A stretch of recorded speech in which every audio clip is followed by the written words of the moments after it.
Welcome to Noble Warrior. If you're looking for practical advice to increase your fulfillment and impact, you came to the right place. My name is CK Lin, and I talk to visionaries about their hero's journey, specifically about mindset, mental models, actionable tactics, so then you can go out and navigate yours. Now, if you have any friends who could use some of these clarity and insights, please share this with them on social media. My next guest is a master tea blender. He's the founder of the Art of Tea. He has crafted custom blends and tea programs for the likes of Google, Vera Wang, and Slack. Whether you drink tea or not, this man's unusual journey with tea allowed him to tap into 10x the abundance and fulfillment. And you don't want to miss that. And here are a few things that we talked about. Why would high performers like Kevin Rose and Tim Ferriss be interested in scouring all over the world for the best tea? How to use tea and other botanicals to create an experience that rivals psychedelics without the potential downside. Why Silicon Valley favors the elevated state of tea mind for productivity. How a 2% shift can make a huge impact in the lives of others. How to create a rockstar team that supports you to stay in your zone of genius. How to 10x your flow of abundance through a simple mindset shift. The one discipline necessary to lift yourself from your darkest times. How to harness your darkest moments into a powerful force for creation. Please enjoy my conversation with Steve Schwartz from the Art of Tea. It's an honor to be here. Thank you so much for having me. Thank you so much for being here, my friend. So you've been going to different places all over the world, Asia, India, Africa, and then the Middle East, to broaden your knowledge around tea. So if you can recall back, what is the most unusual place, the most unexpected place where you found amazing tea? I'd say Laos. So I was exploring the Golden Triangle and I went into this little French bakery and the woman that had this French bakery had these tea leaves that was wrapped almost like a sage stick or it was like wrapped in string. And so that's what I thought it was going to be. I thought it was like a smudge of some kind, but it was actually tea leaves and you were to break it off. So those tea aficionados might liken it to be like a pu'er tu cha or like a disc. It wasn't quite like that. It was literally tea leaves compressed together and hand sewn. So I tried it at her shop and was blown away. I've never had tea like this before. And I asked her, "Where did you get this?" She said, "Oh, some farmers that are out in the fields." And I said, "Where?" She's that way. And why? And I'm like, I need to find this is incredible. So I literally got on my moped and I just started going out into the direction carrying this thing. And at that point, I didn't really know what tea bushes necessarily looked like. I knew a lot about botanicals and herbs, and which I'm sure we'll dive into, but I had to find this because the not just the taste effect, but the biological and the alchemistic effect that was happening as I was consuming this product. I needed to figure out a way to share this with the world on a deeper level. So Mm. Do you mind going into the subjective experience? What is that physiological effect? What is that the yeah, overall so effect? That would be really great. yeah, totally. First of all, when most people think of tea, they may be thinking of one of two things. They may be thinking tea is disgusting. It's in some sort of bag that's been sitting on a supermarket shelf for a long period of time. And I need to add milk. I need to add honey. I need to add sugar in order to get some sort of product experience that's going to be somewhat tangible. And you might get a little bit of a rush, but man, I'm a coffee drinker. I don't know that this is going to impact me. And the other is some really far out distant thing that in other cultures, not necessarily my culture, that is appreciated.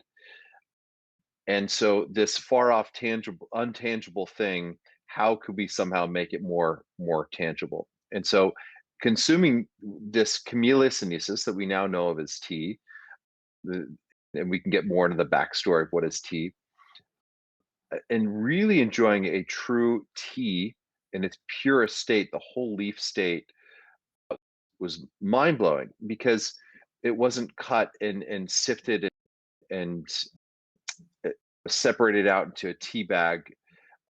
This was the freshest leaves possible. And consuming that, how can I liken it? It's if you have ever grown or picked a fresh apple or harvested your own carrots, the taste profile from being freshly drawn from a living organism, or from the earth, it's you taste the energetic proponents on such a deeper level. And there's also, you're able to get the polyphenols, the flavonoids, the catechins, all the other elements on a much richer level as well when you're consuming a whole leaf. So for me, having this, my mental state was more active. My thyroid, my which governs metabolism and governs immunity, was more active, and I just felt everything super engaged. And so this was really, I'd say, my first true authentic tea experience. So yeah, that actually almost sounds like a spiritual awakening moment you had. Everything was more higher vibration, you felt more alive, you felt more engaged. I don't wanna It, put words in your mouth, but that's what it sounded like to me. so how did I get to Laos? So my background's in Ayurveda, and I got into Ayurveda because when I was 19 years old, my mom was diagnosed with cancer, and uh, we were just on conventional medicine the whole time. We went from one doctor to the next doctor, and there's nothing wrong with conventional medicine. It really didn't work for our family. So she ended up passing away, and at that point, I'd say it was my, if you want to call it awakening. I mean, wow, this is powerful. I literally felt her spirit leave, and Mm. I wanted to study medicine, but I also wanted to understand cancer better. And I realized that I didn't want to stick needles in people. Not that there's anything wrong with acupuncture, and I didn't want to be a traditional medical doctor. I didn't want to be an herbologist or a massage therapist. And I go see all of them for different for depending on what's going on. But so I just realized cancer must have been around for thousands of years. We only just recently created this concept that we know of as cancer and labeled it as cancer. So I started to look into old texts, into old books, and soon found this philosophy of medicine called Ayurveda. And this is about 25 years ago. And just really fell in love with the alchemy of this practice, which incorporated diet and herbology and lifestyle and wellness, and went to the school in New Mexico and fell in love with the place, and became the only student advanced enough to work with the masters at my school on how to blend and source within the pharmacy. And this is before the internet really took off. So we were looking at old Indian phone books and faxing people overseas. And so we were bringing these raw material dried botanicals, and we blend it for patients and send them off on their way. But that room was a sacred space. And I remember calling on one of our vendors, and I needed to order some ginkgo. And he said, "Sir, would you like ginkgo on an eastern slope or a western slope next to a river?" And being a young, cocky, early 20-year-old, it was like, "Dude, it doesn't matter. I just need to order ginkgo." And he said, "No, sir, I'm sorry. It does matter. And you need to come here yourself and experience it." Wow. So I was intrigued.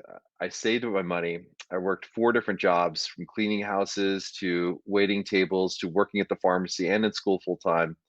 And I got a backpack and started traveling around the world to find the best teas and botanicals possible.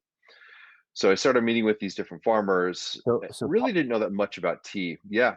So pause for a moment. I want to do a quick recap before you go on and share more adventures with us. Okay. So you were inspired. by your mom's illness, as Mhm. in, hey, there's something I want to solve, cancer. You started looking around, you knew what you didn't like. You didn't want to cut people open, put needles in them. So you started looking for some other ways, and you found this Ayurveda discipline. And you also recognize there are some competencies that you have, that you develop competencies, and you're like, hey, I could be really good at this. So you continue down that path as you discover your own dharmic path. Is that an accurate reflection on what you said? Yeah, I'd say so. So, I think we all have superpowers. We all have certain powers and certain abilities, and I think part of it was just diving into the alchemy of blending. That was a big thing for me. Like, how is it that you can take one herb and another herb, blend them together, and it's not that 1 plus 1 equals 2, but 1 plus 1 can equal 4 or 6, so they multiply. Now, on its own, within its dry state, these 2 botanicals, you can just put them in a bowl and they don't do anything, but somehow the context of how the body is able to digest the different botanicals, your body then becomes a machine that's able to process and heal and elevate the the source of those botanicals. So it's sort of like you need to tap into your email. In order for you to tap in your email, you need to type in a password.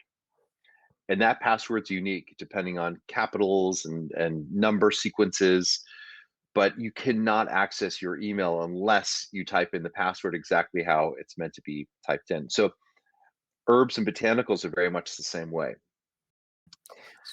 So actually, I'm very curious about this. I personally haven't tapped into been my potential haven't been unlocked through the power and the combination of these alchemy of that you've spoken of. So for someone who is interested, I do want to learn about it. I'm curious, right? Especially for someone like you who study, lifetimes and years to study this. What would you say to someone who's curious, like, oh, what is that like to have my potential being unlocked by this unique blend of botanicals and herbs and teas and so forth?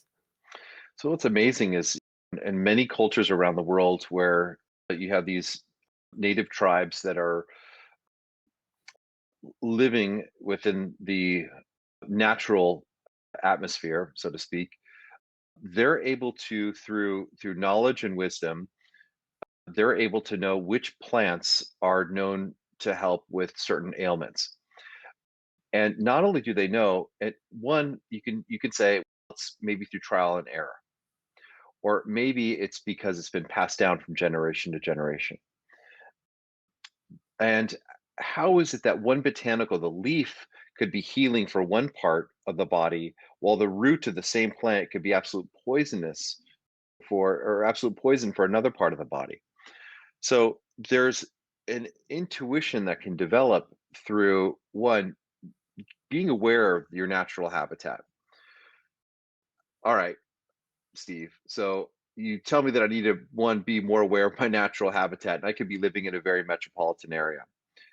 How do I know that there's healing botanicals and healing herbs around me? So there's a story of a master and a student. And the master says, you're now ready for your final exam. I want you to go within a 1 mile radius, and I want you to find me a single botanical that does not have medicinal properties behind it. The student's excited, goes out, comes back 24 hours later, sobbing. And says, Master, I failed. I could not find a single botanical that did not have medicinal properties behind it. And the master looks up and smiles and says, no, in fact, you've passed. So every flower, every leaf, every botanical has the power and the potential of having medicinal properties. In fact, over 80% of all medicine that's produced in the world is derived from plants and derived from nature. So there's two things that I'd recommend. One is spend more time in nature, get to know the local foliage, the local things that are around your area, whether you're living in Canada or Wisconsin or deep in Mexico, wherever you might be living, there's natural there are natural habitat, natural flora around you that is worth exploring.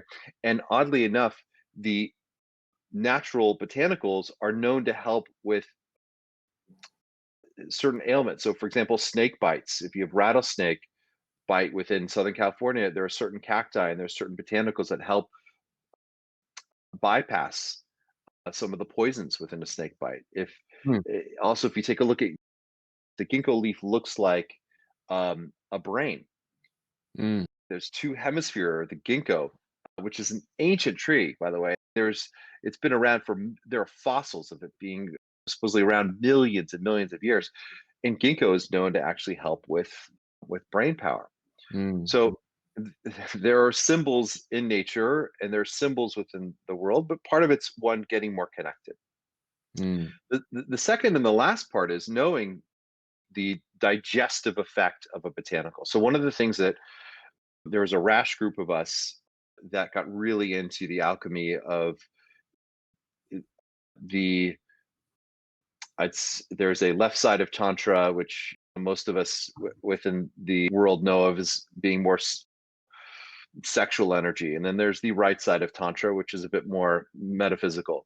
And there was a rash of us that wanted to understand the connection of that, the connection of yoga, the connection of Ayurveda, and the connection of herbology and alchemy, and how can we be true alchemists. I've never shared this with anyone, but I feel like you're drawing this out of me in a way. Wh- In in a sense, what would happen is we would want to really understand the predigestive, the digestive, and the post-digestive effect of the different botanicals. So if someone was really curious, they could, and they're really into yoga and really into tapping in, they might try this. I'm not recommending it. I'm not a doctor. I'm not giving any sort of legal disclaimers here, but just sharing what we did was we would fast on a Thursday and we would just ingest that botanical. And we would understand the pre-digested, meaning as we were sipping the extract of that botanical, what was happening in our mouth, what was happening in the aromatic performance of that, what was happening as we were digesting it, and what was happening after it's left our body. So even on a cellular level. And the best way I could describe those three different levels is, let's say I'm telling you a joke, right? So you're starting to absorb the joke, right? You're pre-digesting the joke. I finished delivering the joke. You get the joke. Boom. Yes, I totally understand the joke. And then an hour goes by, and even though you thought the joke was really funny at the time, an hour goes by and you realize, you know what, that really wasn't that funny. That was kind of messed up. Mm-hmm. So you're digesting the joke very differently.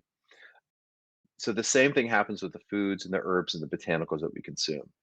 So I think having a bit of a deeper awareness and understanding through a very simple practice of isolating the different botanicals one at a time to getting a deeper understanding. And the third, and I'd say the most important, is find yourself a teacher. Find yourself someone that you can really track with that can help make sure that you're not digesting weird shit and that you're going down this wrong path.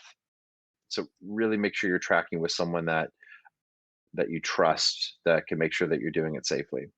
Yeah. Thank you for sharing that. I really, really appreciate it. Sure. Yeah, no, this is great. You open up a number of loops. I wanted to make sure I hear everything right. So you suggested for someone like me who's interested in this, one, spend more time in nature, really broaden my awareness of it. Two, design an experiment, an isolation experiment, so that we can basically isolate, hey, pre-digestion, during digestion, and post-digestion, what's an impact it has on my body. And three, I talked about finding the right teacher. So there's all different kind of loops I can go down the different path. It actually reminds me of because on this podcast we talk a lot about ayahuasca and things like that. I don't know if you personally have an experience of it, but in the native tradition, they have the practice called dieta.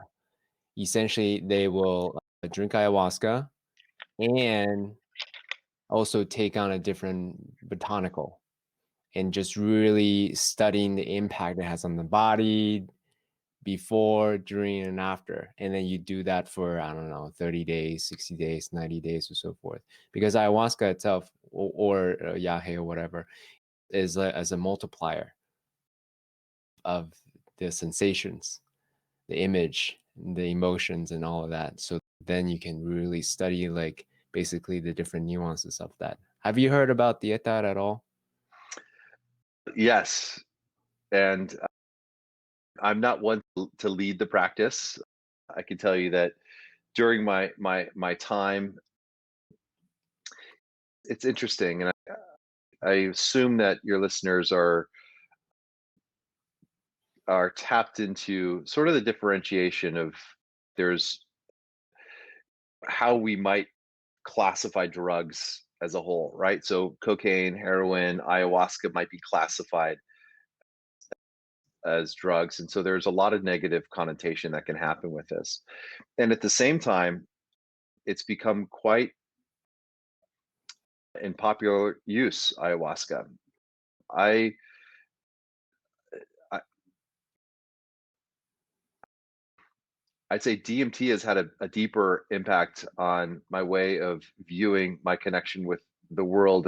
If we're talking about substances more than ayahuasca, so I've not had a positive experience with ayahuasca. Not that other people haven't, but it's been many years since I've done it, and who I did it with. But you want to make sure that you're doing it with someone that you really trust. But I've not gone through the journey of doing it and then digesting different botanicals. At the time when we were doing it, it was studying yoga very intensely. And I found that just through the practice of studying yoga and the practice of meditation, very much along the lines of what Ram Dass from his book Be Here Now discovered was yes, there are substances that can fast track, but through once you open up that door, you have the power and the potential and the possibility to continue to tap into that door. It's going to take a little bit more effort, but I believe that through meditation and through yoga practice, and also just the simple act of chemiosynesis, I feel like for me gets me tapped into a calm, energetic zone where I'm able to tap into and open the doors of either just being hyper present or tapping into a deeper sub self. Yeah. A lot of different ways that I can follow up with that. So, quick recap, there are many paths that you've experimented with. DMT is one of them that really has helped bring you that awareness, but T is the path that you've chosen to devote your life after. Is that an accurate reflection of what you just said? So even more so, I'd say just the path of Ayurveda. So yes, Mm. there's many people that have practiced ayahuasca, and I'd say that I've experimented, but the slow methodical practice of Ayurveda and the slow methodical practice of tea and really understanding the leaf has had a much deeper impact on me long term than these short spikes and these short rushes that tend to happen. If Yeah. people want, I think what happens is you, there's people look for the instant rush, they look for that shortcut. And don't get me wrong, ayahuasca, I know people that have personally have healed themselves through pancreatic cancer and through other depression and other major things through using ayahuasca. And it could be a tremendously healing path. It's just not the path that's worked for me. I believe that there are other paths that have had more of a deeper impact. Yeah. Let me reflect back on my personal experience and how I think about it, and that may underline or unpack for anyone who's listening for it. Cool. So for me, as someone who's super hyper cerebral in my past days, I'm a recovering cerebralist, right? There was no way that anyone could have convinced me to meditate for hours and hours as a way to see my own disillusions, even though that's the quote unquote the path that could really take me there. So I really needed a different tool, right? A jackhammer, shall we say, to really Mm, just pulverize my the solution to lift the veil. I'm mixing analogies, but you get what I'm saying here. Totally. Yeah. A You're bigger doing great. tool to get me to the truth and get me a glimpse. And I'm also aware enough to know that is not a sustainable path. I can be drinking ayahuasca every day. It's just not practical. I'm a householder. Like I need to be operating in this world. So for me, the way I see it is, hey, there are times I do it regularly as a way to see the truth, benchmark, and every day I do have my daily practices. Hence why I'm curious about talking to you, the rituals of tea, the ritual of Ayurveda, thinking about food and meditate regularly. And I do my physicality rituals every day. It's not to replace these things, but it's a way for me to benchmark myself on a regular basis. That's beautiful. And I think sometimes we have in our society, we tend to believe that in order to seek spirituality, in order to seek deep wisdom, you need to step far out of your atmosphere. You need to step far out of your your circle of influence, and that could be through a substance, or it could even be through going deep distances, whether it's to India or other parts of the world. And although there are times for retreat, there are times for allowing yourself that permission to go deep and uh, on that soul search hunt. But I believe that you can find a deeper sense of spirituality in your daily practice. It's not necessarily closing your ears and closing your eyes, but how am I showing up in the world through the work that I do, through the intention that I how I show up with my family, how I show up with my community, the more present I can become and the more successful I can become, it becomes a spiritual obligation to be the biggest and the best light that I possibly can be through becoming successful, through doing well while doing good. So it's not separating. Not that money is evil. It's not that you need to go off and do something completely separate of yourself, but you can actually intertwine all those worlds together and lead a life of just full spiritual intention. 100%. You're coming to the right podcast and speaking about that. What we're discussing here is being an embodiment of what's possible. Mm, You can be good, you can be successful, and you can, what was the third one? I can't remember exactly. You can be fulfilled, essentially. So they're not mutually exclusive. Oh, I can only be successful. If I'm successful, then I'm not good. Who says, right? You can actually do all of them. And then part of why I'm so passionate about this particular podcast and engaging with other noble warriors is that what's your practice? How do you mm. continue to expand your awareness? How do you continue to be equanimous, even though on the outside there's a lot of chaos and so on?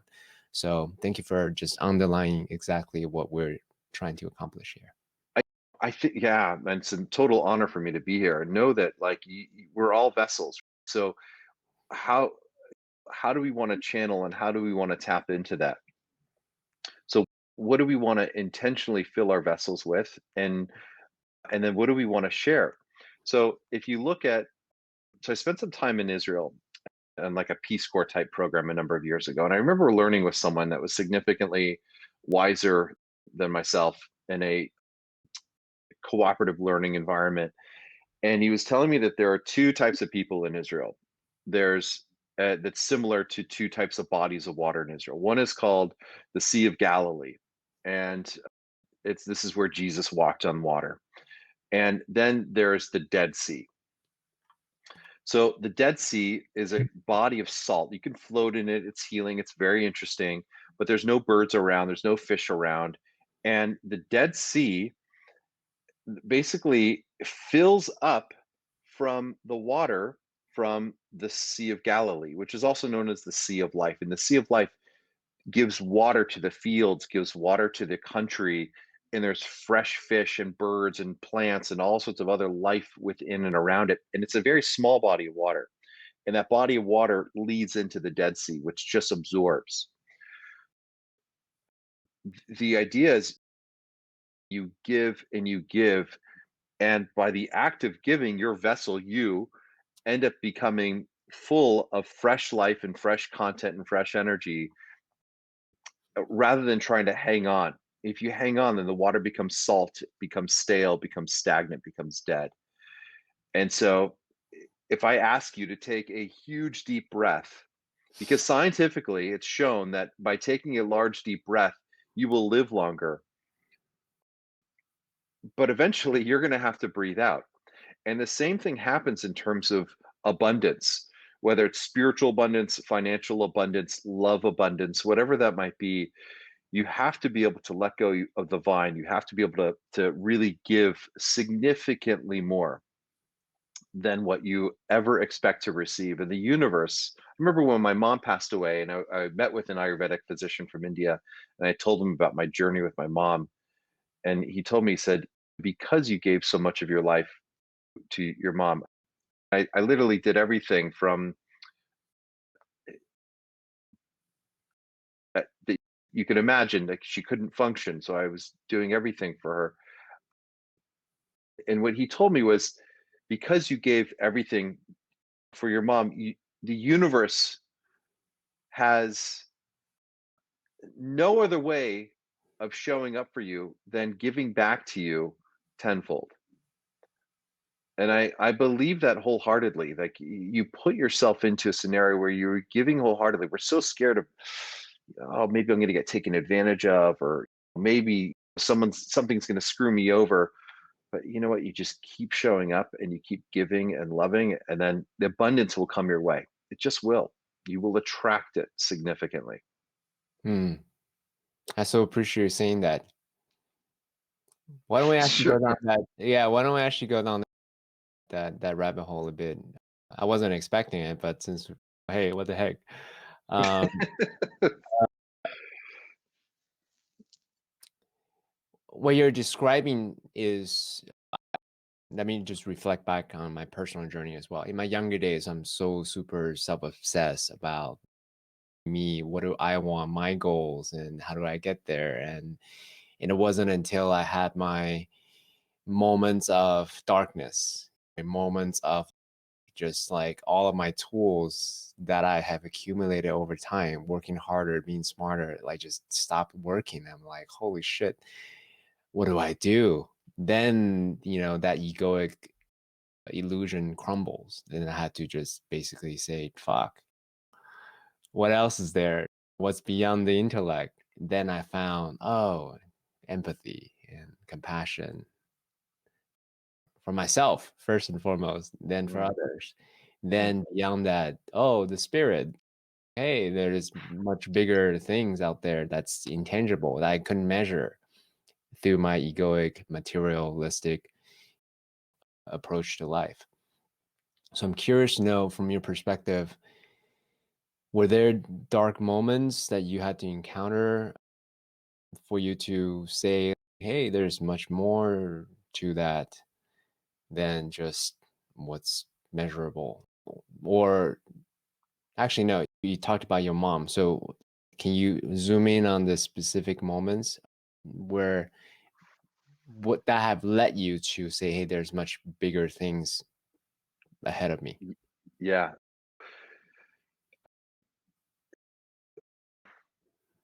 I grew up in I grew up in Southern California in a community in the what they call the Valley, which was sweet and safe, and I had great neighbors. My parents would like just come home, ride your bike, just come home for dinner. A very different period of time, and at that, and then my parents had a really nasty divorce, and me and my siblings and our family split up, and we were well established, well financed home, and then nothing. So from age 14, my parents were fighting over money. I went to go live with my brother, who was living in Arizona at the time, only a few years older than me. And I had to support myself, and literally eating margarine, or what we know of as country crock and bread, for a summer. And then I remember calling my dad saying, "Hey, Can you send me money? I don't have anything to eat." He said, "Is there a neighborhood near you?" I said, "Yeah." He said, are there houses in that neighborhood?" I said, "Yes." He said, "Well, go knock on the doors of the neighborhood and see if you can clean their house or wash their windows or do anything." And you have to understand, I had a live-in housekeeper up to that summer. Going from a private school to knocking on people's doors asking for food was a huge leap, but an adventure nonetheless. And then working my way through high school, getting a full paid scholarship to go to college, and then my mom gets sick. And so moved from Arizona to live with her. And in order for you to recognize a dark time, there has to be some light, right? So if you're in an extremely dark room, a dark universe, the only way that you know that there's dark is because the light helps to contrast that darkness. And in order for you to be even baked in full light, there also has to be some contrast of some darkness. There were glimpses of joy in that process, even in the darkest times. So by taking care of my mom and being in that, and I can totally relate to what it's like going through a really hard time. And all I can tell you is that the one piece of advice that I was given directly after taking care of my mom was there's a vacuum. And it sounds like even in your period of time, you were there was financial success, there was job success, you were in a cerebral zone where you knew how to function and you were a rock star in that space. Then all of a sudden, that dimension got cracked. Now, how do you show up in a completely different way? And what does success look like for you in that completely different way? One piece of advice that I was given was take care of someone else that is in a worse state off than you are. And I thought there's no way that anyone is in a worse state off than I'm in. But I started to look at maybe other kids that were in a worse off state than I was in, and seeing what I could do in terms of volunteering and setting up youth groups, and then later in life leveraging, like when I was on that Peace Corps program after I studied at the Ayurvedic Institute, I noticed that there were some kids on on the Peace Corps program that that was that we were working with that were eating just a pita sandwich every day. It was just bread. That's it for lunch and breakfast, just bread. And I asked one of the teachers, I'm like, how come this kid's just eating bread? I thought maybe he just didn't want to eat anything else. And they said that's all that they can afford. So I said, let's create a horticulture program. So we took part of the kids' playground and shovels and dirt and literally started planting so kids can get more aware of where their food comes from. Mm, And so we started planting and growing and showing them how to cultivate so they can get a better understanding. It's just seeds, right? Seeds are very cheap, and water and dirt. Yeah, I went down multiple paths there. But at the end of the day, I think it's trying to find someone or an organization that could utilize your time and your energy and your love and your support, and it will lift you, I think, even more significantly than the people that are receiving the help. yeah, thank you for that. Quick recap what you just said. When you were going through your dark moments, the advice that you were given was go help someone else as a way Yeah. to really get in your place of, hey, I can still give. I can still help. I can still support others. I can't remember which smart person said this, but I really love it. So I keep it in mind as a mantra. Give what you want most. Oh, If that's you beautiful. want more love, hey, go out and give more love to others. If you want more money and success, hey, go out and help other people to be more abundant in success and money. And if you want more friendship, go out and actually be a friend to others, right? So that's one of the things that was one of the key life lessons that I learned, and you share beautifully in your story.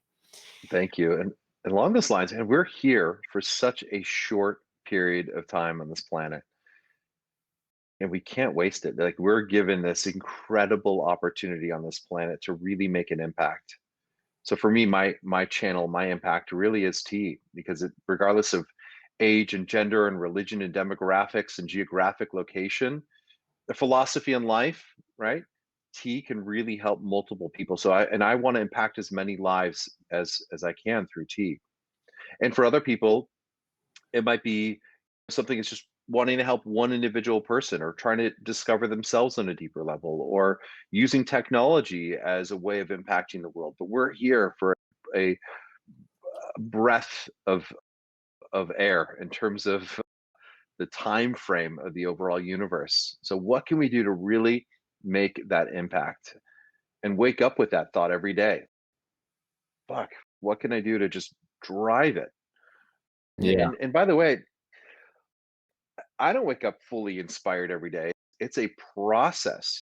You got to churn. You got to grind and get up and it's not about the motivation. It really is about the discipline of creating the impact that will create the motivation. Most people think, when I'm motivated, then I'm going to have the discipline. It's not going to work that way. Got to create the discipline to create the motivation. What are some of the morning rituals that you do as a way to So, cultivate that discipline, exercise the muscle, so then you are in control, quote unquote, in control, even though control is an illusion, but you're more sovereign in the way that you want to go after your life. so the very first thing I do before I get out of bed, or when I get out of bed, is I put my right foot down on the floor, and I'm symbolically sending a message to myself that I'm getting off on the right foot. I believe that morning ritual of how you set the world. Are you hitting snooze? Are you waking up and getting out of bed right away?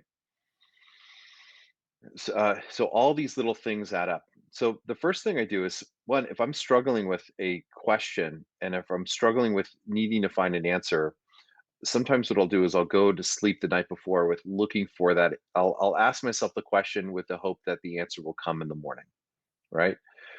Especially an important decision. I'll wait typically about 40, a max of 48 hours in order for me to execute on an important decision. And so that starts with the nightly ritual, which sets the intention for the daily ritual. Now, if you notice, like sometimes you might go to sleep thinking, man, I'm only going to get 5 hours of sleep or 6 hours of sleep. I don't know if it's going to be enough.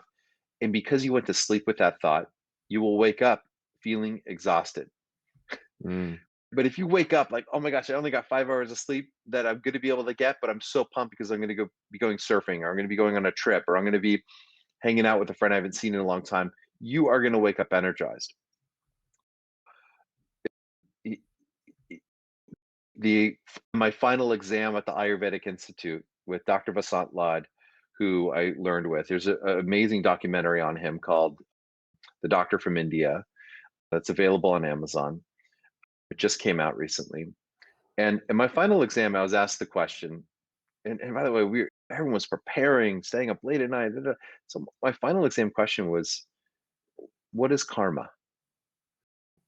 And I could have given a textbook answer that we studied, that we learned, but I said, how we think today and how we act today impacts how we think and how we act tomorrow. So this is the rolling definition of karma. I love that. Thank you for that.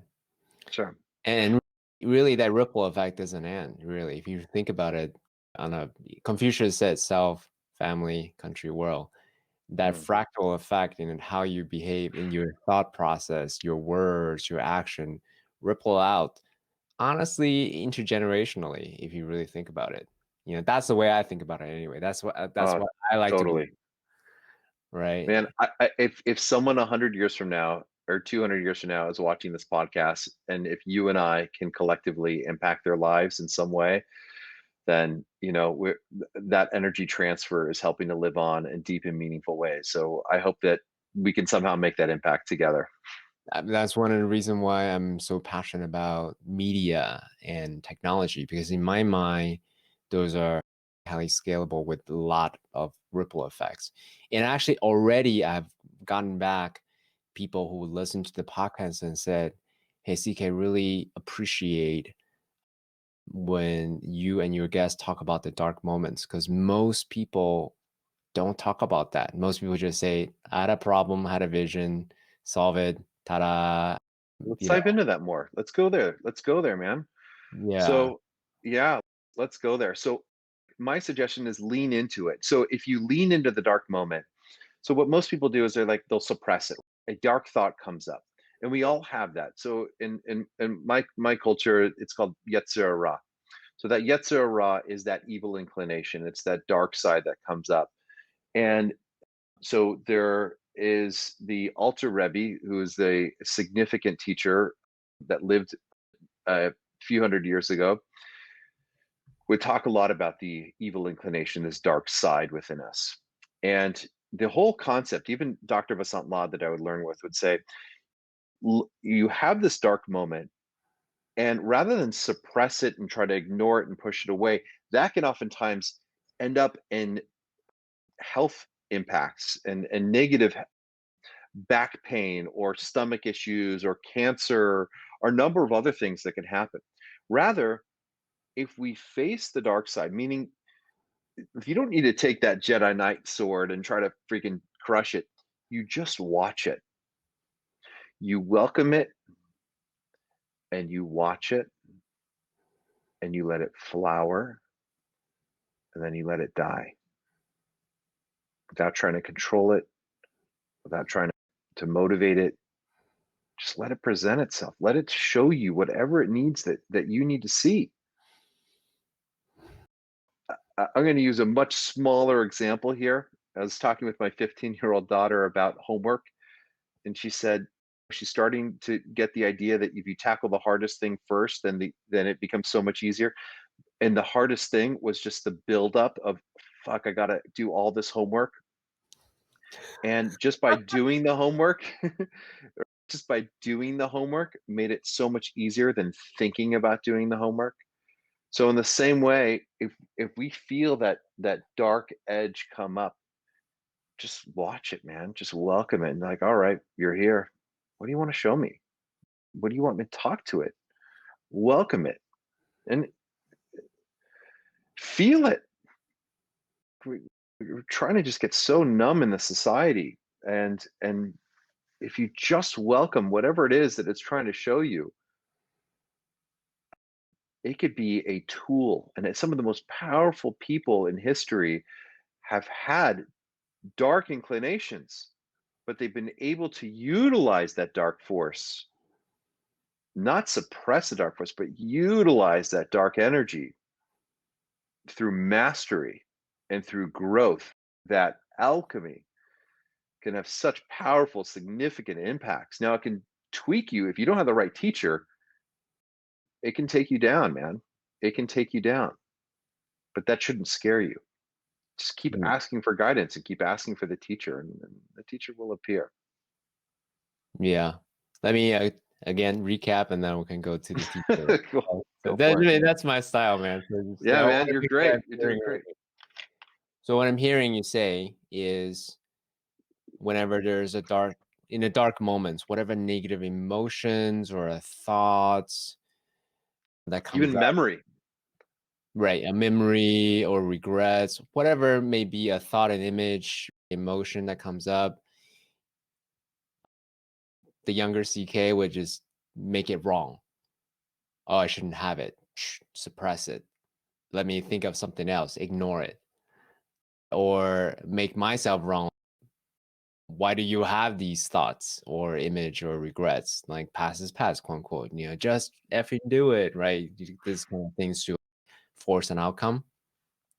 The more I actually study this path of integrated living and really what it takes to actually self-actualize oneself, what it actually takes to transcend, right? To walk on this path, the more I realize, the more I fully embrace everything that comes up, welcome it, as you said beautifully, and then feel everything. Oh, what is it trying to show me? How does it actually make me feel? And feel it fully, and then miraculously, oftentimes these things would just disappear because they feel fully acknowledged, right? They've done their job, they fulfill their intention, because I give it the attention and that you need it and that you need it, then I can move on to the thing. And for me is I had to really learn that through really a beautiful practice of like ayahuasca ceremonies, and because then I'm forced to look at these things right during the Mm. moment. And that's hard. It's in your face at that point. And it's there. We all have them in our, but we become so busy. We got to click refresh in our inbox. We got to check our Instagram feed, whatever it might be that's holding us from just really taking some time and looking deeper within. But the fact that you took that time out, it's beautiful. And that you're sharing it with your viewers and your listeners. That's great. And by the way, just when I think I got it, like life slams another veil in front of me and it's like, okay, you saw a glimpse, but it doesn't mean you fully gotten it. So I definitely have my struggles. I definitely have my desires to continue to learn, and the uh, the darkness that pushes me like, maybe not today, man. Just relax today. Just you don't need to learn today. But you gotta just stay disciplined and keep pursuing and pushing through that darkness. That's actually one of the reason why, to me, I want to normalize these type of conversations, because most, especially business podcasts or any kind of business publication or media, you just see people with veneers on and just Mm. say, "Oh, life is glossy and perfect. I have everything all figured out." And in my mind, giving my age, I'm like, bullshit. That's not. Human beings are imperfectly perfect. Everyone's on their journey. It's totally to okay. It's perfectly normal to have whatever it is that we are dealing with, the challenges, struggles, and so on. So thank you so much again for being here to be so open to talk about something like this. So Thank you for giving me the opportunity to. Appreciate it. yeah, so let's talk a little bit about, before I move to the teacher segment, are there other practices or path or books or resources for those who are facing their dark moments that you can share with them? Yeah. Going back to tea, if you think about the simple process of brewing tea, it's leaves and water. If you select the water, good clean water source, you have your teapot, you have your cup, or whatever tea accoutrements that you'd like to use.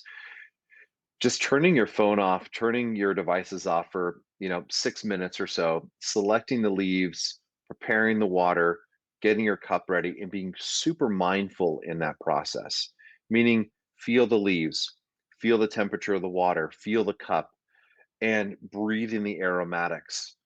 That simple process, that ritual, regardless of the teas that you use, that simple ritualistic process will help feed you in significant and meaningful ways. Now, if you think about the product itself, it's typically grown in a very pristine environment, but the sole purpose of those products at this point is now to use your alchemy, use your body to fully realize the energetic proponents of that botanical that you're consuming or that tea that you're consuming. The sole purpose now of that botanical is to be that key to unlock something within you. Mm, So if you even if you take a look at a tomato you could easily just it could outlive its purpose by just throwing the tomato on the floor and throwing it in the trash and that's it. But if you consume the tomato, then the even on a cellular level, all the properties of that tomato are being fully realized. So, what can we do through a sense of gratitude and through a sense of intention? Give some deeper purpose and meaning behind just a few minutes a day of finding select high quality teas, ideally, and high quality, pure, clean water, and enjoying that process. And it's a whole paradox like, man, I don't know that I have 6 minutes. But if you give yourself that permission, then you'll end up finding that you have so much more time and so much more capacity to be able to give in this world.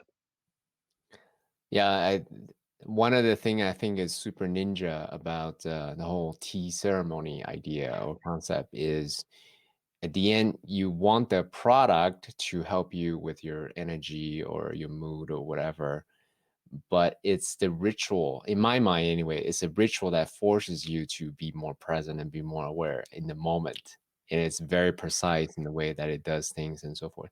Can you share with us a little bit more about, because I love rituals, as I don't know if you Mhm. can tell already. I love ritual, Beautiful. Yeah. right? It's I love ceremonies. It's one of those things that if you just look at it mechanistically, it's a little bit, what's the point of doing it this way, pouring it that way? But if I Mhm. look at it on a more spiritual, emotional, psychosomatic level, there's a lot of meaning behind it. So can you contextualize the importance of rituals in one's life? Yeah. One is I think that it creates a chain of something that's beyond people that existed way before us. Whether that's through a tea ceremony or tying on a gi, or it's praying at the end of the day, whatever that ritual might look like for you. So let's take tea, for example. Now, as we consume and as we enjoy a good cup of tea, as we're pouring, so there are several similar cross traditions that tend to happen with tea. So one is pouring three times. So you pour, and then a second time, and then a third time. Now, why three times? So the first is that at the top level of the teapot, it's a lighter brew, and at the bottom, it's a richer brew. So if I pour for you and then I pour for myself, I'm going to have a different tasting cup than yourself. But if I pour for each of us three times, then we're each tasting the same thing. That's the superficial level. Then there's the deeper level, right? And an even deeper level. So the deeper level is there's a level of mastery behind this. If you are, let's say, you and I are playing archery and you shoot a bullseye. Wow, that's amazing. You got a bullseye. That's great. Then you shoot again and you hit another bullseye. All right, could be luck or it could be mastery. We don't know yet. You hit a bullseye a third time. It wasn't luck. You're a master of what you're doing. So by pouring three times, there's a beginning and there's a middle and an end. And life is, as we explore on our paths, it's cyclical, right? We go through this 365, but it's not a complete closed circle loop. Rather, it's cylindrical, which tends to keep rising, especially if we're on an intentional path. If we can utilize tea and that process of pouring three times, even sipping three times, bringing in all the different sensory experiences, we tend to think oftentimes for those that might not be aware of ritual or might not be incorporating rituals, something that has to be so far out there in this world. It doesn't have to be. It could be so simple. So simple as a blade of grass, putting your right foot on the floor, taking taking tea in the morning, what you're doing with your journal entry before you go to bed. There's very simple things that we could be doing that can have a rich and meaningful impact on your day-to-day life. Yeah. In my mind, as we're speaking, what comes to mind could be a series of tea journals. I know that you're already getting into teaching people how to make tea and enjoy tea. There's a whole series of things that one could do just around tea, simplistic tea enjoyment experience slash ceremonies. So Yeah, we anyway, have just a thought. yeah, Yeah. that's awesome. I love it. And there are tea ceremonies that are starting to pop up. It's been around for a few years, but with COVID, it's definitely posing some more challenges. But just the simple process of leaves and water and pouring and serving. A lot of what we tend to focus on is the hospitality space, from like Peninsula Hotel in Tokyo to the beautiful sit down restaurant in Century City. So there's something about being served. I remember I had a friend over and I said, "Do you want me to make you some tea?" She said, "Yeah, I'd love it." I made her some tea, offered it to her, and she said, "You know what? Honestly, I could have made it myself, but there's something about someone else making it for me. It just always tastes so much better."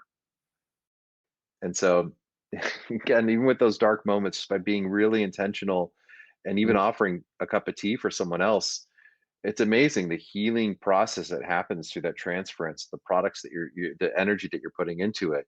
When we blend our tea at our facility, in terms of how we're blending, the music that we're playing, there's an energetic transfer that goes into the product that we hope will impact someone's life in some deep and meaningful way. Yeah. One of the things that we talk about on this podcast is currency of love. Mm, The attention that you put into your tea, that's your currency of love. How mm. you serve the tea is the currency of love. How you prepare the tea, currency of love. The space that you hold as you describe where the tea is coming from, how I prepare it. That's actually one of the main reasons, Steve. I'll just be totally frank with you, why I love to talking to you, because as you describe the origin of these teas, your stories and wisdom behind it, and what you learn from it, like that to me is very, what's the word I'm looking for? Intoxicating. Wow, what a storyteller. Because it's not the tea itself that I'm interested in, it's the energetic transmission, it's the narrative, it's how you describe it. You basically paint a whole movie in my head when you're describing your story. And you, if you love storytelling and you want to hang out more, and let's say you want to dive deeper into tea, we actually recently launched How to Become a Tea Expert, and it's just hanging out with me in 25 videos on how to become a tea expert. And it's on our website, heartoftea.com, how to become a tea expert. I'll make sure So the link's in the show notes. that's awesome. But okay, so let's actually talk about that a bit because you started making videos. I can't remember how long. It was about 9 years ago when you were talking about fair trade, if I recall correctly. Wow, man. Yeah.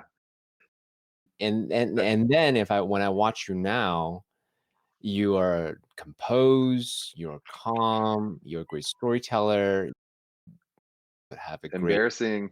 energetic transmission. So share with us a little bit of the journey of stepping to that prominence into public as a public storyteller. I think storytelling it's part of what makes us human. It's the ability to take someone on a journey with you. And I think tea has this level of being able to go off to tropical islands or deep within Zen monasteries, which is beautiful within itself. But that video that you talked about 9 years ago, I was really on a path of searching for altruism. I was curious if altruism exists. And there was a program at the time called Fair Trade. And now that that program is split into two different organizations because they were fighting, and it was two owners that I don't know all the inner politics. I don't want to get into politics and all the politics, but before it was really good intentioned, and I wanted to go and I wanted to see and live the impact of what fair trade was all about. And that got us into direct trade and becoming vertically integrated as an organization from leaf to cup. But from now, I so appreciate you saying that. You know what? I think at this point, I don't know how much longer I'm going to be on this planet. I hope I'm on this planet for a long time. And I just feel like if I can continue just to show up and be as authentic as possible, then I'm doing the right thing.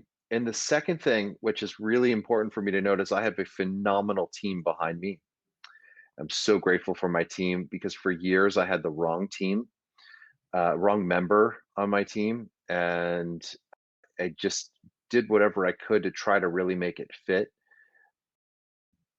But having the right team can allow you to shine to the best of your ability. And they say right seats, the right bus, right person, right seat. And when you find the right people on your team where they're showing up and they want to make an impact and they're doing what they love doing and you're doing what you love doing, then it just gives more fluidity and more permission for me to show up. And I believe that I really just want to impact as many lives as I can through tea. And I think storytelling is my way, and offering hopefully just a really phenomenal product. That connection is a way to really make that global impact. Yeah. So I want to go down that rabbit hole just a bit more because it is a journey to step into prominence, right? If you look at the video 9 years ago to today, you're confident, you're composed, you're on purpose. This You're devoted to your mission, which is tea. But that aside, share with us a little bit of the inner journey of what does it actually take to be that composed and like charismatic on camera and speak, because Yeah. if I So if I go. look at you, I'm Yeah. like, oh my god, I'm not Steve. Like, how can I ever be Steve? I'm not saying but that's the egoic thought comes, that automatic comparison comes to mind. So share with us a little bit about that inner journey, how you become so authentic and calm and composed. Thanks. You know what? I if I try talking to everyone, then I'm going to really reach no one. But if I every time I talk, whether I'm on stage or I'm giving a lecture at a university or I'm doing a podcast, I really just try to hone in on one person. So now I'm speaking to you, and my intention is that as I'm speaking to you. So if your question is how can a speaker help teach other speakers, it really is find one person in the room, speak to that one person, and everyone in the room will feel like you're speaking to them. Yeah. Yes, and that was part of the question, but Okay. the question I'm really going for is, in my mind, you are who you are when you speak. There's very little facade or, pretense, and to me, that's very admirable, right? How did Thank you you. get That's to sweet. that point of I I'm speaking my truth and this is who I am, take it or leave it, that level of like unabashedness. You know what I mean? yeah, I think I feel the limitation of time, and I'm running out of time. And I need to speak as much truth as I can and show up for people in this world that really need it. Mm. And I it saddens me to say it. I thank God, as far as I know, I'm super healthy, but I don't know how long I'm going to be on this planet. And I have to have that impact. I have to be able to do whatever I can, whatever I've learned through the different teachers, through my journeys, through my product offerings, the team that we're with, this channel, being able to touch your listeners' lives and intention. This is what gets me going. I also think that I started at like my late 20s, and there wasn't Gary Vee at the time that was telling you like post every day, just get the word out, document. Like those guys are super cool what they're doing and what their messaging's about. I don't know that you need to mimic anyone. I just think you gotta just and if you don't know exactly what your purpose is, just think about what's your superpower, what's that one thing that you can really hone in and lean in on that, and just give and give. And again, the universe will have no choice but to show up for you in return. Yeah, And so it's a law of value creation, right? So in my mind, there's so much value, creativity, time, love, empathy, space, insights that you give. So in my mind, just it's a universal law. It comes back to you ultimately. So yes, beautifully said. Very beautifully said. let me ask you this, because you started Art of Tea 2004. Did it come to you as an inspiration, as in, hey, I want to create a company that I want to work in. This is what it looks like, or does it come out of discontent?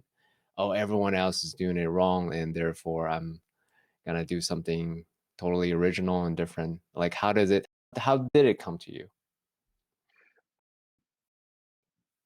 At the time,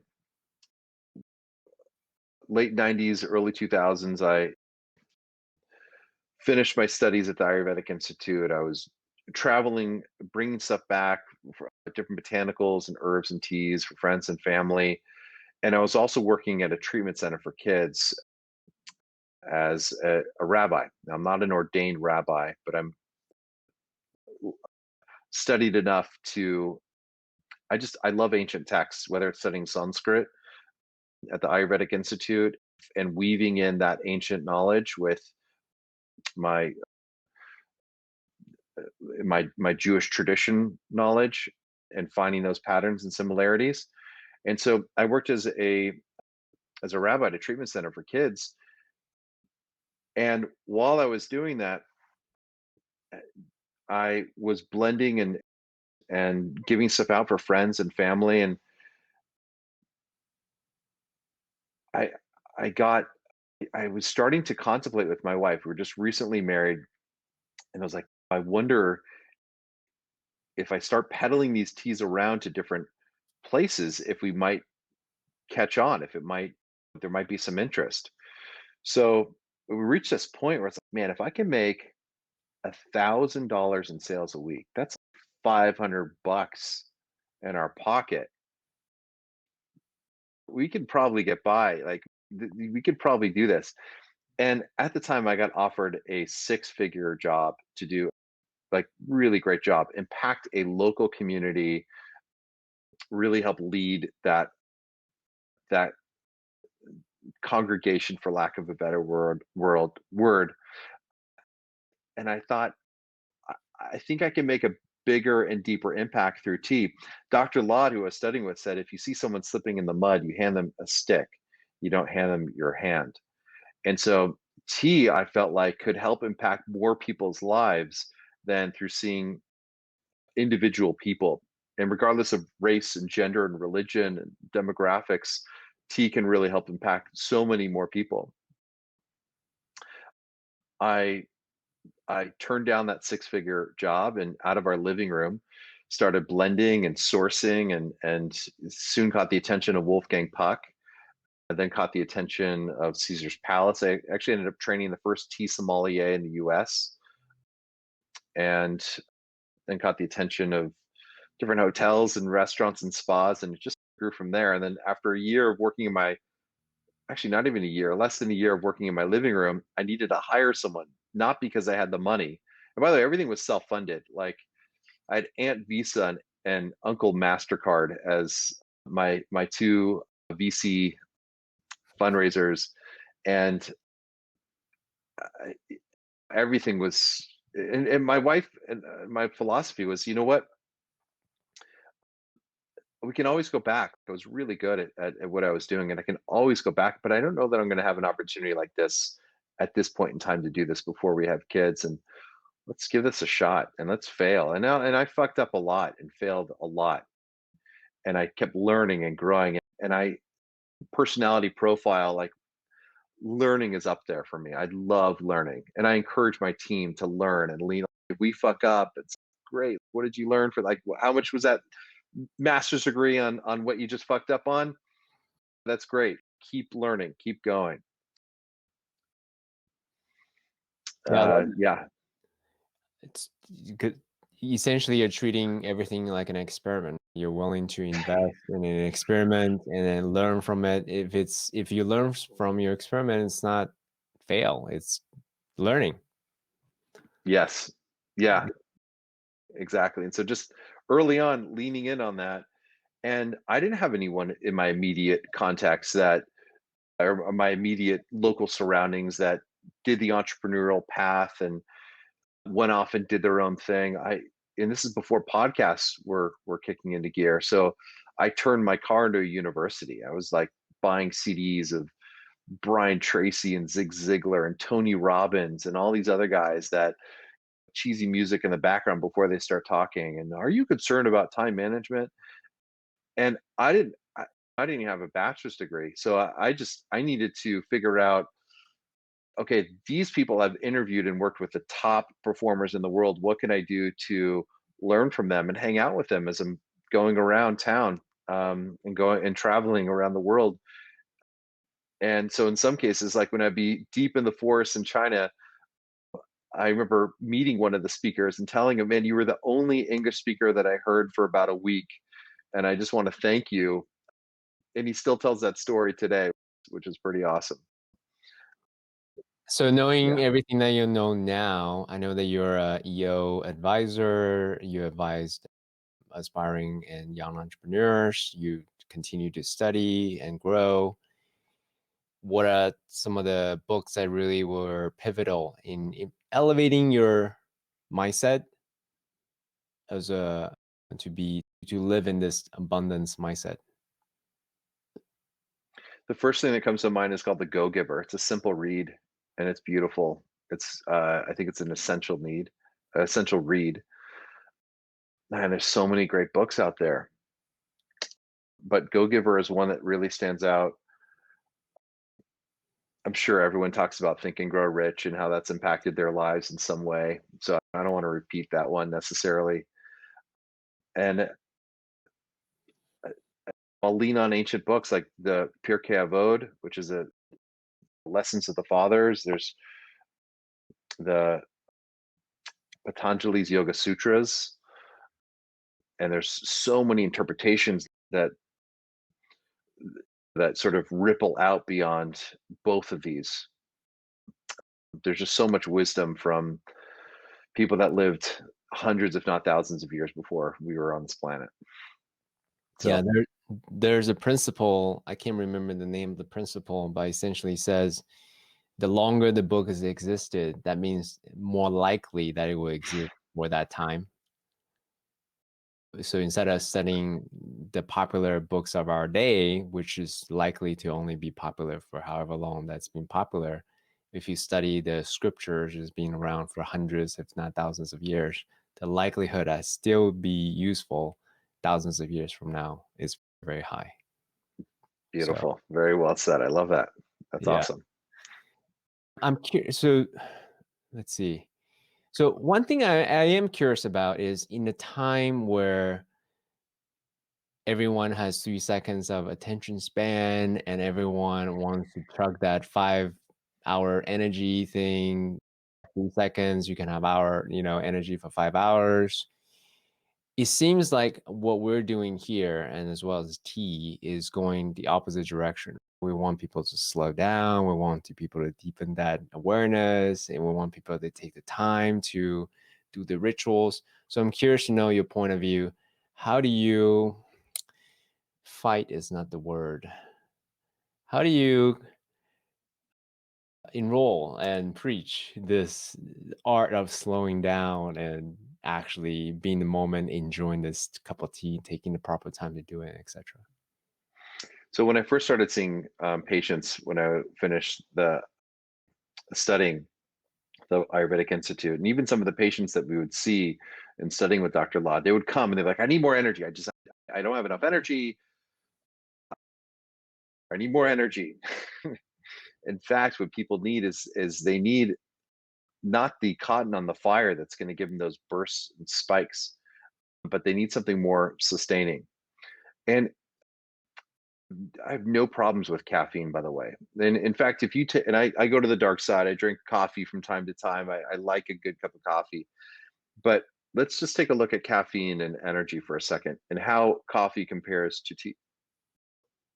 If you take the coffee bean, and you brew it, the spike of caffeine goes up, and then you have this really long, deep crash. It takes a long time to come back to your normal state. Very long time to come back to your normal state. So I actually think people are more addicted to the crash of coffee than they are the rush of coffee. And tea, you get this elevated state, but you come back down eventually to your normal state. So you don't actually dip below your normal state. You go up and then you come down. Oh, interesting. So I did not know that. so the polyphenols, the flavonoids, the catechins, all the good stuff for you combined within the tea leaf help combat those negative side effects of caffeine. And you just don't have that within coffee. So coffee, you get a deep crash. Tea gives you this, what they call tea mind, this elevated mental state where you're able to be hyper focused, mentally clear. If you need to be in your feet all day, you need to present something, you need to work on a project. Tea gets you in that frame of mind. And this is also why I think why Google and Slack and some of these other really innovative thought leaders in the tech space, why we work with them is because tea really has the ability to work with techs and work with different creatives to be able to sit and get in that zone and really hyper focus on what they're doing. And they're alert. They're not feeling that. So I can drink a shit ton of coffee and feel jittery, but mentally foggy. With tea, I can just sip on tea all day and feel super present without that crash. Pause. You say sip on tea all day, so it's not a one thing and then last for. That's not your style. You like to sip throughout the day. I taste hundreds of teas a month in terms of quality control and in terms of sourcing. Mm. So I sip a lot of tea.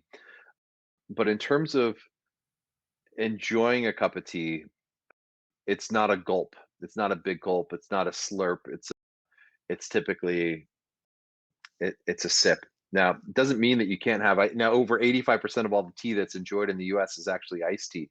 So there's a lot of gulping that's happening with iced tea, which is great. But I think just being really intentional about what we're putting in our body and the mindful acts, again, that right foot on the floor, how we eat, how we sip, how we're holding our cup, how we're pouring. There's a story of two samurai armies, a full army on one side and a full army on the other side. And there's a tent in between. And the two generals come out between the armies and they meet inside the tent. And inside the tent, there's a little tea setup. And one general pours tea for the other general, and the other general sips the tea. And they could tell without saying a word who has won and who's lost the battle. So they both leave the tent. One general says, "All right, guys, let's go home. We lost." And the other general goes and says, "All right, guys, let's go home. We won." So there's so much intention behind the subtleties of the ceremony of tea. And I just wonder, could we potentially be more intentional with the work that we put into this world, with the actions that we put into our daily lives, even if it might feel subtle, even if you might feel like it's not going to impact anyone else's life? What could it do, even in your own life, if we're more intentional with how we carry ourselves? Yeah, for sure. On this podcast, the phrase we use a lot is the atomic unit of the skills that we're learning here. Being broadening our awareness, being more equanimous, these are fundamental skills of being extraordinarily successful, extraordinarily fulfilled. It's when we don't have capacity in specific domains of our life, when we lose that consciousness, when we lose that awareness, when we lose that equanimity in different domains of life, that's when we really stop to be successful in those domains. So I'm curious, Beautiful. as a tea master, as a tea blend master, looking at the 80-20 principle, right? So I'm not ever gonna catch up to your skill level, right? As much as I try, because you're always constantly elevating yourself. However, knowing what may be the 80-20, the 20% that's gonna get me pretty okay, 80% there. What are some of the fundamental atomic unit skills, the fundamental skills that I can learn to appreciate tea practice and tea itself? It's the commitment to the daily ritual. It's the commitment to, one, getting a better understanding of the quality of leaves. I'm going to go into a slightly different direction and then weave it back if that's okay. Okay. Um, all teas are graded by size. So imagine getting a bag of unsalted, unflavored chips. And on the top of the bag, you get these uniform shapes. And as you work your way down, they're a bit more broken. And then all the way down at the bottom, it's just powder or dust. So that powder or dust is they're producing our teas in the factories, and what we source is the top 2%, hand harvested, hand picked, high quality tea leaves. As they're producing the teas in the factories, that dust flies up in the air, falls on the ground, they sweep it in giant piles, and that's typically what's reserved for most traditional paper tea bags. So, what we typically recommend first is find a great quality source for high quality loose leaf teas. Ideally, something that's not been sitting on a supermarket shelf for a long period of time. You can go direct to origin. You can find numerous other online avenues or local tea shops and find your vertical. So some people really dive into Japanese green teas. Some people love oolongs, and there's a plethora of it's known as the connoisseur's tea because you have something from 1% to 99% oxidized teas within the oolong sphere. Some people dive right into black teas, and there's where you can really taste the terroir, the soil conditions. Some people dive into pu'ers, which are deliberately fermented and a funky cheese or woodsy attic kind of smelt and taste to it. And some people love tisanes, and tisanes are the botanicals of the world, like chamomile or mint or rooibos. So find your vertical, and through that vertical, you can dive super deep and get really granular on Sorry, the quick question. How do I find my vertical? Is it just, do I like the taste of it? Do I like the way yeah, it body feels? Like, how do I find my vertical? great question. So one thing you can do, we actually have a tea quiz on our site, and that tea quiz at artoftea.com, it'll help you sort out what sort of flavor profile. So I'd start with going with a flavor profile and then seeing the biological effects. So if you're like, you know what, I'm a coffee drinker, I love the roasted flavor notes, or let's say you're a wine drinker and you like more the astringent flavor notes, or if you love fresh pressed juice and wheatgrass and you gravitate more towards the simplicity of linear flavor profiles. So uh, just based on those, you might gravitate towards one or the other. And I'd say experiment at first. Try a white, try a green from Japan and a green versus China. Try various oolongs, try black teas, and you'll decide, like, I really like this channel, and you'll continue to dive deeper into it. And there's a whole world. There's over 10,000. Okay, let me backtrack just for a second. All true tea comes from one evergreen shrub that we know of as Camellia sinensis. So within that, you have multiple subvarietals: Camellia sinensis sinensis, Camellia sinensis sama, Camellia sinensis cambode, and you have thousands of subvarietals, right? So depending on where it's from and how it's grown and how it's harvested, you can get so many different beautiful flavor profiles from them. But don't be afraid to just experiment and try the different varietals that are out there, and you'll find your vertical. I actually love Japanese green teas because if you steep it at a lower temperature, like 140 to 160 for about a minute, for high quality Japanese green teas like a Gyokuro or a Kabusecha, like a shade grown green teas, you actually get more EGCGs, more polyphenols and flavonoids out of it. And so one, I like the astringency. In our culture, in the US culture, we tend to gravitate more towards sweet and salty. The Japanese green teas tend to have more of that puckery astringency to it, but it makes you call for more. It's got that there's a effect that tends to happen with Japanese high quality Japanese green teas where it just opens everything up in a really deep and meaningful way. For me anyway. And I think for probably millions of other people that are really into it too. By the way, some teas is such a subjective experience. Are Yes. there, I'm just making things up. I don't know if there are things like that. Are there like benchmarks of, hey, take a bite of whatever herbs and wash your mouth with it so that way your palate's clean and drink your tea, and then you should be able to see the flavor notes, this and that and the other thing, and then make a mark. Like, okay, make a mental note. That's the way this tea feels, and then try the other tea and so on. A very methodical way to explore different flavor notes in your mouth. Is there something like that?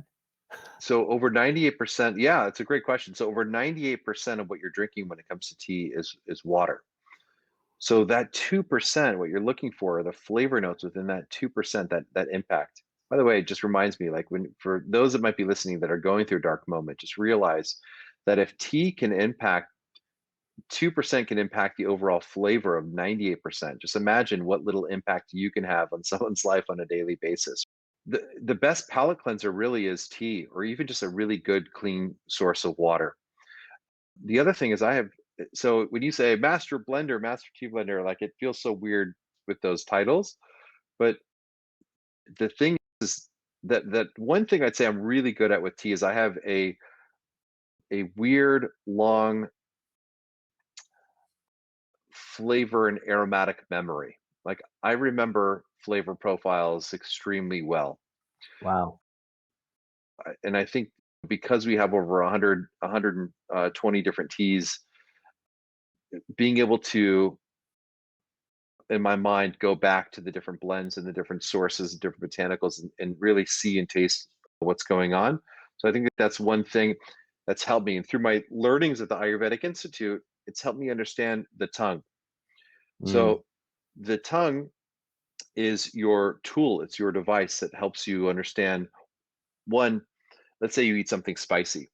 So really, yes, it's a sensation, you might say it's just for pleasure, but Ayurveda would see it as a tool to help let your stomach know, okay, add extra secretions here because there's something very spicy that's coming in here. So to protect that inner lining, that tongue is that signal. It also helps signal other parts of the digestive system, depending on the type of food that you're eating and where it's hitting and where it's impacting the tongue. So in the same way, tea can hit those and the different botanicals that it might be blended with can hit different parts of the tongue and therefore enact and trigger and turn on other parts of the body in very subtle and meaningful ways. Hmm. So someone like me who's a savant when it comes to taste, I need something very spicy or very salty or very whatever sour to be able to make a mental register like, oh, there's flavor. So for someone like me who's also an eternal student, I want to be able to learn to have this taste profile memories that you had talked about. So again, dropping a note, not no attachment there. Yeah, this is something that I would like to learn. I don't know where to even go to even learn something like that. Again, at the Ayurvedic Institute, they really helped me understand that the tongue is like a guitar or like an instrument, right? So the more you use it, the more you tap into it, the more you start to see where it affects your body. So one way to start as one that loves high flavor profiles is there's a berry called Shazandra berry. Mhm. And Shazandra berry has the taste of salty and sweet and pungent and bitter and astringent all mixed into one. Now, how is Mm, that possible?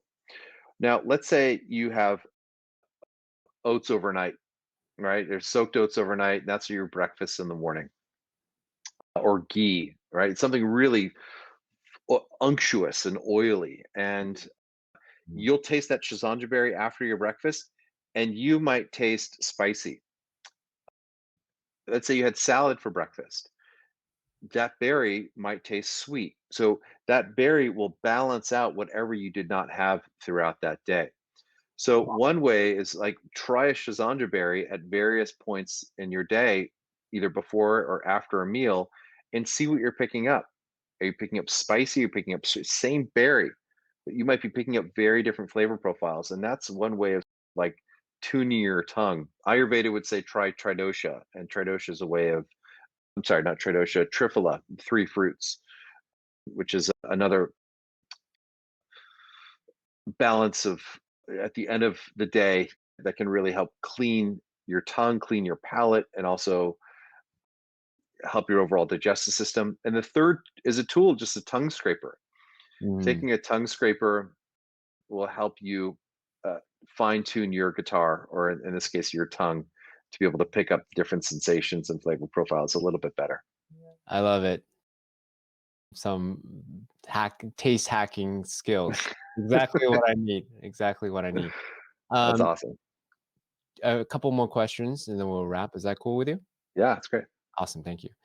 So you had talked about the importance of having the right teacher. You had talked about the importance of having the right team. So in my mind, this is all like what it takes to build a championship team.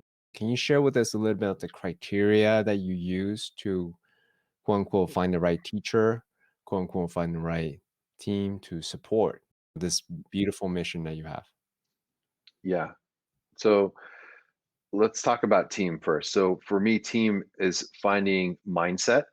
It's not about previous skill set. There's not a lot of people that have worked within the tea industry. So I've had to learn, and if you're a tech company, finding someone in the tech space might be easier. Maybe it's an ignorant statement. I apologize. But finding someone in the tea space is challenging. And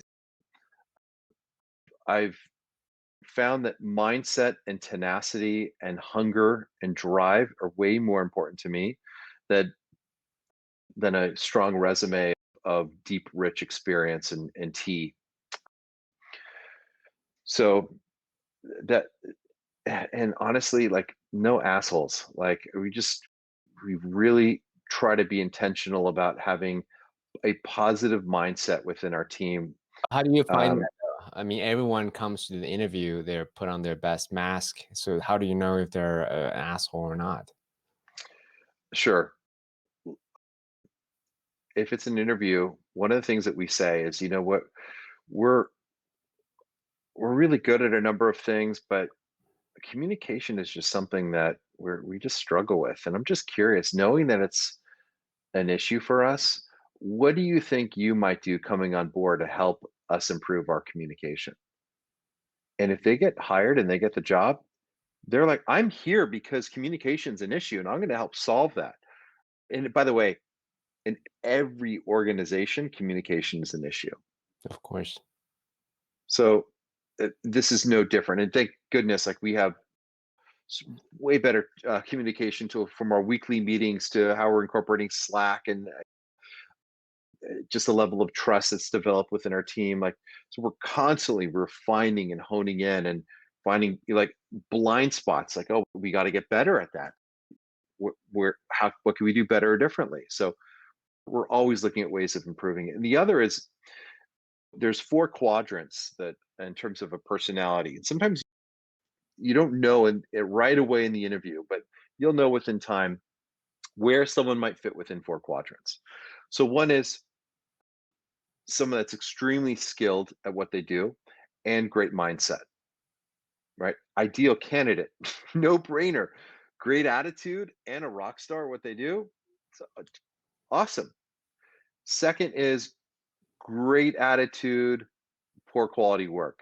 Like we love them, but they're just not performing. Like, okay, you got to let them go. It's going to be hard. We got to let them go. The third is shitty attitude and poor performance. No brainer. Like we got to let this person go. And the last is poor performance. I'm sorry. Let me rephrase that. The last is high performance, shitty attitude. And those are the most challenging people to let go because they tend to know all the knowledge. They tend to be really awesome at what they do. And it's a cultural fit. They're just not there. Some would determine that as the technical term would be terrorist within an organization. And needing to let go of those within an organization, which is the most challenging. When I talk to high executives and CEOs, this is probably one of the most challenging things within most organizations that where it's the keeper of knowledge and bad attitude. How do you break through that legacy and being okay with letting that go and giving them an opportunity to find a place where they can shine in another environment. Yeah. Thank you for sharing that. One One of the key insight that I learned from Nicole Braffer, the founder of Transformative Tech Conference, TTC, she said, "We make what we are." So if Mm, we come into an organization with a particular mindset, particular communication style, particular beliefs of how we should communicate with one another, our customer experience, our product would, again, that ripple effect continues. So beautiful. yeah, so everything that you said is, it's a beautiful idea. I love that. Segue, different question is, you Art of Tea is effectively now also a media company as well. I see you being very active on Twitter, Facebook, and you have famously said you love Instagram. So how do you look at these social media architectures to really share your story, and also why Instagram? I wouldn't say I'm an expert in Instagram. We do use these different platforms to be able to reach people where they're at. And everyone lives within different channels in order to best communicate with people they love or people that they love to love. And I believe that we can have a breaking moment through technology with tea, just reminding people to give themselves permission to take time out for that daily ritual. Yeah. So you don't have a meta cognition, how you think about, oh, I want to share this story here, I want to share this story there, like that mental model there. That's Per probably se. something that we should lean more into, but we've developed a lot in terms of the educational platform on our website through our course on how to become a tea expert.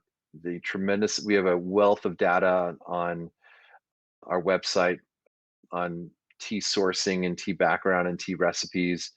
In terms of media presence, it's really reminders to bring our tribe a bit closer to our messaging and a bit closer to the tea experience. And it's a very vocal community, by the way. Tea people are very vocal about the impact that tea can have on their lives and what they think of certain teas. And it's great. It's great That's being great. able to harness that community. Yeah. In my mind, there could be a whole documentary series just about the different tea experts around the world, the different w- places that the farmers of those people that make tea, and those connoisseur of how they prepare tea, and also the healers of how they use tea as a way to heal people. There could be so Yeah. many things, but the future is super bright for the art of tea. Thank you.